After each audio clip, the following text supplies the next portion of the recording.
அன்பு நண்பர்களுக்கு வணக்கம். பழமொழி 400 பதிவேற்றம் 105 பாடல் 103. நிறந்து வழி வந்த நீசருள் எல்லாம் பறந்து ஒருவர் நாடுங்கால் பண்புடையார் தோன்றார். மரம் பயில் சோலை மலை நாட என்றும் குரங்கினுள் நன்முகத்து இல்.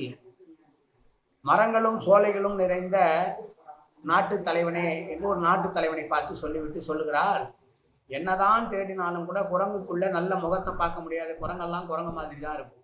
அது மாதிரி தான் தீய குணமுடையவர்களில் நிறைய பேரில் ஆராய்ந்து பார்த்தால் கூட நல்ல குணமுடையவர்கள் ஒருத்தர் கூட இருக்க மாட்டாங்க அப்படின்னு சொல்கிற பாடல். தீய குணமுடையவர்களை பார்த்து ஆராய்ந்து அதில் யாரையாவது ஒருத்தரையாவது நல்லவனாக எடுத்துடலாமான்னு பார்த்தா முடியாதான். அது மாதிரி எப்படி இருக்குன்னா, குரங்கு எல்லா குரங்கையும் ஒரே மாதிரி தானே இருக்கும். குரங்கு முகத்தில் எது நல்ல முகம்னு சொல்ல முடியும் என்று சொன்ன பாடல் இந்த பாடல். மீண்டும் பாடலை பார்ப்போம். நிறந்து வழி வந்த நீசருள் எல்லாம் பறந்து ஒருவர் நாடுங்கால் பண்புடையார் தோன்றார். மரம் பயில் சோலை மலை நாட என்றும் குரங்கினுள் நன்முகத்து இல். நன்முகத்தில். நன்றி, வணக்கம்.